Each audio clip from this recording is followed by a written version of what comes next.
ಪಹಲ್ಗಾಮ್ನಲ್ಲಿ ಪ್ರವಾಸಿಗರ ಮೇಲೆ ಉಗ್ರರ ದಾಳಿ ನಡೆಸಿದ ನಂತರ ಭಾರತ ಸೇನೆ ಮಹತ್ವದ ಕಾರ್ಯಾಚರಣೆಯನ್ನ ನಡೆಸುತ್ತಿದೆ. ಮೋದಿ ಸರ್ಕಾರ ಈ ಘಟನೆ ನಂತರ ಸೇನೆಗೆ ಮುಕ್ತವಾಗಿ ಕೆಲಸ ಮಾಡುವಂತೆ ಅವಕಾಶವನ್ನ ನೀಡಿದೆ. ಇದೀಗ ಭಾರತ ಸೇನೆ ಪಾಕ್ ಉಗ್ರರಿಗೆ ಒಂದರಂತೆ ಹೊಡೆತವನ್ನ ನೀಡುತ್ತಿದೆ.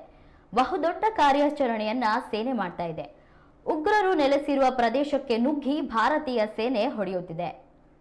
ನಿನ್ನೆ ಪಹಲ್ಗಾಮ್ ಶಂಕಿತ ದಾಳಿಕೋರ ಆಸಿಫ್ ಶೇಖ್ ಮನೆ ನಾಶ ಮಾಡಿದೆ. ಇದೀಗ ಜಮ್ಮು ಮತ್ತು ಕಾಶ್ಮೀರಾದ್ಯಂತ ಲಷ್ಕರ್ ಎ ಥೈಬಾ ಎಲ್ಇಟಿ ಕಮಾಂಡರ್ ಸೇರಿದಂತೆ 5 ಭಯೋತ್ಪಾದಕರ ಮನೆಗಳನ್ನ ನಾಶ ಮಾಡಲಾಗಿದೆ. ಶೋಪಿಯಾನ್, ಕುಲ್ಗಾಮ್ ಮತ್ತು ಪುಲ್ವಾಮಾ ಜಿಲ್ಲೆಗಳಲ್ಲಿ ಭದ್ರತಾ ಪಡೆಗಳು ಎಲ್ಇಟಿ ಉಗ್ರರ ಮತ್ತು ದಾಳಿಗೆ ಸಂಬಂಧಿಸಿದಂತೆ ಶಂಕಿತರ ವಿರುದ್ಧ ಕಾರ್ಯಾಚರಣೆಯನ್ನ ನಡೆಸಿದೆ. ಶೋಪಿಯಾನ್ ಚೋಟಿಪೋರಾ ಗ್ರಾಮದಲ್ಲಿ ಎಲ್ಇಟಿ ಕಮಾಂಡರ್ ಶಾಹಿದ್ ಅಹಮದ್ ಕುಟ್ಟೆ ಅವರು ಉಗ್ರನ ಮನೆಯನ್ನು ನೆಲಸಮಗೊಳಿಸಲಾಗಿದೆ. ಈತ ಕಳೆದ 3-4 ವರ್ಷಗಳಿಂದ ಭಯೋತ್ಪಾದನಾ ಸಂಬಂಧಿತ ಚಟುವಟಿಕೆಗಳಲ್ಲಿ ಸಕ್ರಿಯನಾಗಿದ್ದಾನೆ.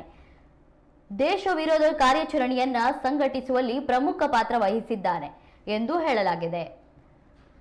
ಕುಲ್ಗಾಮ್ನ ಮಾತಲಂ ಪ್ರದೇಶದಲ್ಲಿ ಸಕ್ರಿಯ ಭಯೋತ್ಪಾದಕ ಜಾಹಿದ್ ಅಹಮದ್ನ ಮತ್ತೊಂದು ಮನೆಯನ್ನು ಕೆಡವಲಾಯಿತು.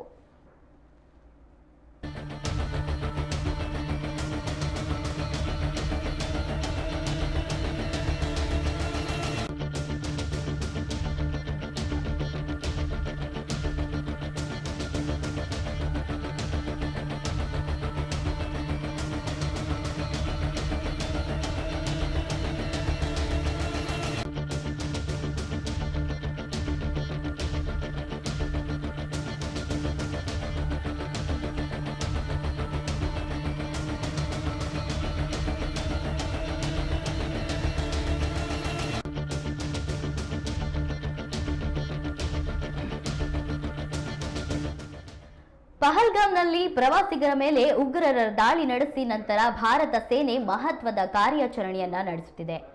ಮೋದಿ ಸರ್ಕಾರ ಈ ಘಟನೆ ನಂತರ ಸೇನೆಗೆ ಮುಕ್ತ ಕೆಲಸ ಮಾಡುವಂತೆ ಅವಕಾಶವನ್ನ ನೀಡಿದೆ.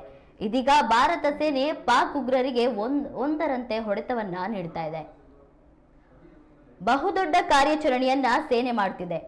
ಉಗ್ರರು ನೆಲೆಸಿರುವ ಪ್ರದೇಶಕ್ಕೆ ನುಗ್ಗಿ ಭಾರತೀಯ ಸೇನೆ ಹೊಡೆಯುತ್ತಿದೆ. ನಿನ್ನೆ ಪಹಲ್ಗಾಮ್ ಶಂಕಿತ ದಾಳಿಕೋರ ಆಸಿಫ್ ಮನೆ ನಾಶ ಮಾಡಲಾಗಿದೆ. ಇದೀಗ ಜಮ್ಮು ಮತ್ತು ಕಾಶ್ಮೀರಾದ್ಯಂತ ಲಷ್ಕರ್ ಎ ಥೈಬಾ ಎಲ್ಇಟಿ ಕಮಾಂಡರ್ ಸೇರಿದಂತೆ 5 ಭಯೋತ್ಪಾದಕರ ಮನೆಗಳನ್ನ ನಾಶ ಮಾಡಲಾಗಿದೆ. ಶೋಪಿಯಾನ್, ಕುಲ್ಗಾಮಾ ಮತ್ತು ಪುಲ್ವಾಮಾ ಜಿಲ್ಲೆಗಳಲ್ಲಿ ಭದ್ರತಾ ಪಡೆಗಳು ಎಲ್ಇಟಿ ಉಗ್ರರ ಮತ್ತು ದಾಳಿಗೆ ಸಂಬಂಧಿಸಿದಂತೆ ಶಂಕಿತರ ವಿರುದ್ಧ ಕಾರ್ಯಾಚರಣೆಯನ್ನ ನಡೆಸಿದೆ. ಶೋಪಿಯಾನ್ನ ಚೋಟಿಪೋರಾ ಗ್ರಾಮದಲ್ಲಿ ಎಲ್ಇಟಿ ಕಮಾಂಡರ್ ಶಾಹಿದ್ ಅಹಮದ್ ಕುಟ್ಟೆ ಉಗ್ರರ ಮನೆಯನ್ನ ನೆಲಸಮಗೊಳಿಸಲಾಗಿದೆ. ಈತ ಕಳೆದ 3-4 ವರ್ಷಗಳಿಂದ ಭಯೋತ್ಪಾದನಾ ಸಂಬಂಧಿತ ಚಟುವಟಿಕೆಯಲ್ಲಿ ಸಕ್ರಿಯನಾಗಿದ್ದಾನೆ. ದೇಶ ವಿರೋಧಿ ಕಾರ್ಯಾಚರಣೆಯನ್ನ ಸಂಘಟಿಸುವಲ್ಲಿ ಪ್ರಮುಖ ಪಾತ್ರ ವಹಿಸಿದ್ದಾನೆ ಎಂದು ಹೇಳಲಾಗಿದೆ. ಕುಲ್ಗಾಮ್ನ ಮಾತಲಂ ಪ್ರದೇಶದಲ್ಲಿ ಸಕ್ರಿಯ ಭಯೋತ್ಪಾದಕ ಜಾಹಿದ್ ಅಹಮದ್ನ ಮತ್ತೊಂದು ಮನೆಯ ಕೆಡವಲಾಗಿದೆ.